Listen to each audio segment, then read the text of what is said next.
दोस्तों, बिहार में इस साल विधानसभा का चुनाव होना है और इसके लिए तेजस्वी यादव खूब मेहनत कर रहे हैं। वो लगातार रैलियां कर रहे हैं, जनसभाएं कर रहे हैं, लेकिन उन्हें जीत का मूल मंत्र मिला है उत्तर प्रदेश से और ये मूल मंत्र उन्हें दिया है अखिलेश यादव ने। अखिलेश यादव के बताए हुए, उनके सिखाए हुए रास्ते पर अब तेजस्वी यादव चलने वाले हैं। लेकिन ये फॉर्मूला है क्या, इस पर चर्चा करेंगे आज और इस चर्चा में हमारे साथ चंद्रकांत जी मौजूद हैं। चंद्रकांत जी, अखिलेश यादव के मूल मंत्र पर अब तेजस्वी यादव चलने वाले हैं। वो मूल मंत्र उन्हें बिहार की मुख्यमंत्री की कुर्सी तक ले जा सकता है, क्या है वो फॉर्मूला? देखिए, उत्तर प्रदेश और बिहार की जो राजनीति है वो लगभग एक जैसी है। उत्तर प्रदेश में भी जातियों की पॉलिटिक्स से आप इनकार नहीं कर सकते और बिहार में भी जातियों की पॉलिटिक्स से इनकार नहीं किया जा सकता।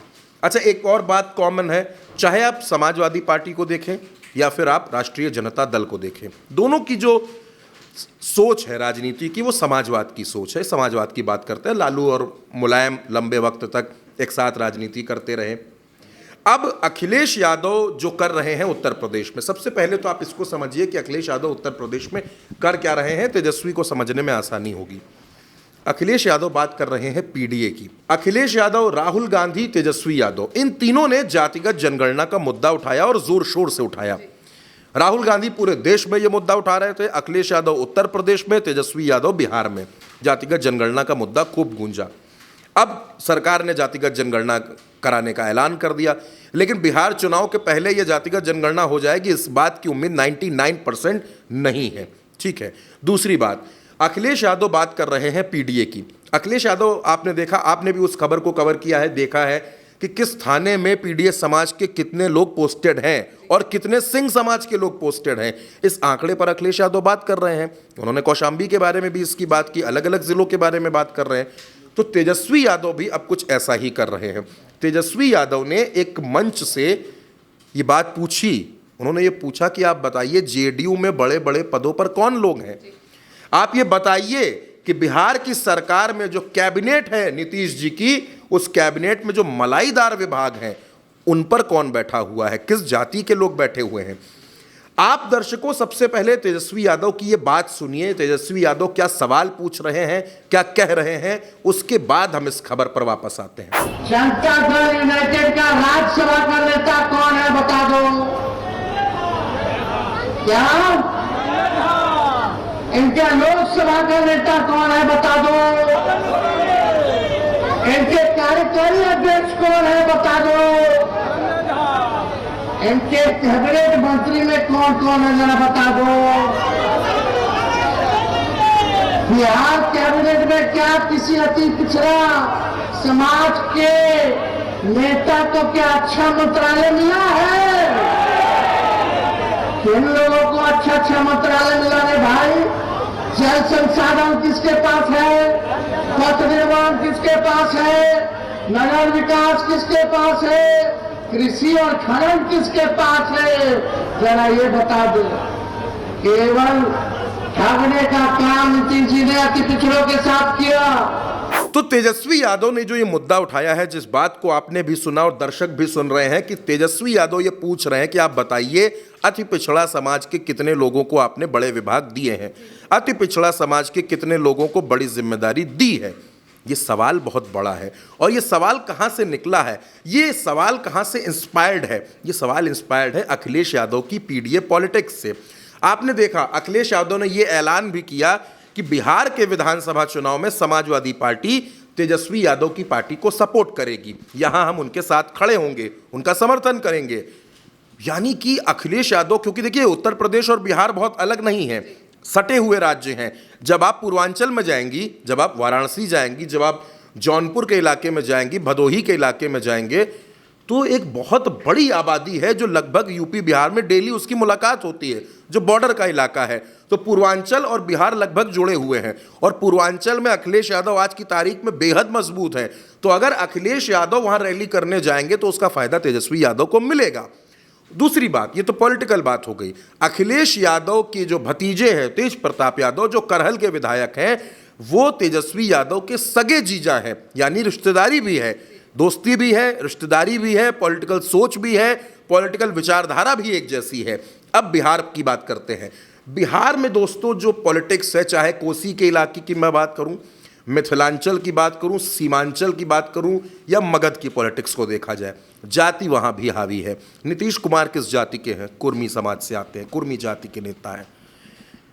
सम्राट चौधरी, विजय सिन्हा, जो पूरा समीकरण अगर आप देखेंगी तो पॉलिटिक्स तो हावी है ना। चिराग पासवान, पशुपति पारस, मुसहर समाज से आने वाले जीतन राम मांझी, ये कौन सी पॉलिटिक्स है? ये सब जाति की पॉलिटिक्स है। क्यों जीतन राम मांझी इकलौते सांसद है अपनी पार्टी के? क्यों वो नरेंद्र मोदी की सरकार में कैबिनेट मंत्री बन के बैठे हैं? क्योंकि बिहार में जातीय गणित को साधना है। अगर ऐसा ना होता तो पशुपति पारस और चिराग पासवान दोनों को एक साथ भारतीय जनता पार्टी क्यों साध रही थी? ताकि पासवान समाज नाराज ना होने पाए। और बिहार में इन दिनों जो तमाम छोटी छोटी जातियां हैं वो भी बड़ी प्रभावी हैं, क्योंकि इलेक्शन के टाइम पे 10 वोट भी बहुत वैल्यू रखते हैं। राजनीति में 1 वोट से चुनाव में जीत हार हो जाती है। तो अब तेजस्वी यादव उस पॉलिटिक्स को आगे लेकर बढ़ रहे हैं। MY फैक्टर वहां भी है तेजस्वी यादव की पार्टी में, मुस्लिम यादव। अब तेजस्वी ने उसको कैसे बदला है? M से उन्होंने बदलकर कर दिया महिला और Y से कर दिया युवा, यानी कि MY फैक्टर वहां भी काम करेगा। इसके अलावा तेजस्वी यादव ये कहते हैं कि आप हमको ये कहते हैं कि हम माई की पार्टी हैं। हम माई की नहीं, हम बाप की पार्टी हैं। बाप से जब वो कहते हैं तो वो बात करते हैं अगड़ों की, पिछड़ों की, वंचितों की, आधी आबादी की, पुअर की, बहुजन की, उन सब की बात वो करते हैं।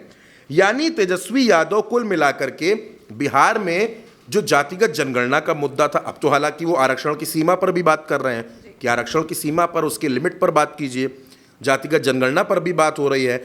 और अब तेजस्वी यादव अखिलेश यादव के ट्रैक पर चलते हुए पूछ रहे हैं कि भैया हाँ बताइए, आपके जिले का DM किस जाति का, आपके जिले में कप्तान किस जाति का, अच्छा JDU में जो कार्यकारी अध्यक्ष हैं किस जाति के हैं, जो ललन सिंह है वो किस जाति के हैं, जो फलाने अध्यक्ष हैं वो किस जाति के हैं। ये जाति पूछकर क्या दिखाने की कोशिश है? ये बताने की कोशिश है कि किस जाति के साथ न्याय हो रहा है, किस जाति के साथ अन्याय हो रहा है, और कौन कौन सी वो जातियां हैं जो सत्ता में सबसे ज़्यादा मलाई काट रही हैं।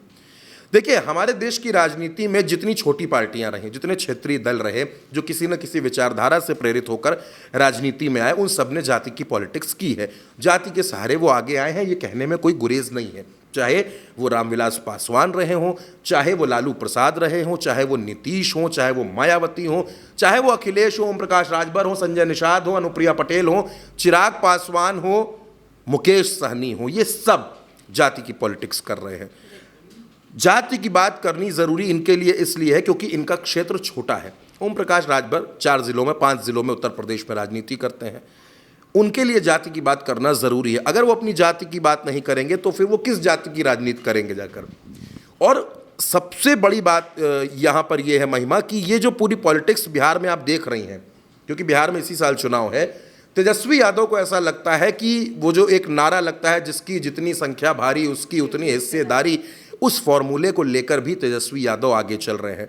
तेजस्वी यादव युवाओं और महिलाओं की तो बात कर रहे हैं। देखिए, महिलाओं को वो कह रहे हैं कि आपके खाते में पैसा आएगा, युवाओं को हम रोजगार देंगे, नौकरी देंगे, उनके लिए व्यवस्था करेंगे। ये सारी बातें ठीक है, लेकिन इसके साथ साथ आपको एक फिक्स वोट बैंक पकड़ना पड़ेगा। और उसको पकड़ने के लिए तेजस्वी यादव इन दिनों रैलियां बहुत कर रहे थे, लोगों के बीच जा रहे थे, मुलाकातें कर रहे थे, ये समझने की कोशिश कर रहे थे कि किन किन मुद्दों पर बात की जाए, किन किन मुद्दों को उठाया जाए। तब अखिलेश यादव और तेजस्वी यादव की एक गुपचुप मुलाकात होती है और वहां से तेजस्वी यादव को यह फॉर्मूला मिलता है कि हम PDA समाज की बात करके, जातियों की बात करके बिहार की राजनीति को घुमा सकते हैं। और ये बात मैं आपको बता रहा हूं कि नीतीश कुमार बड़ी टेंशन में आ गए हैं।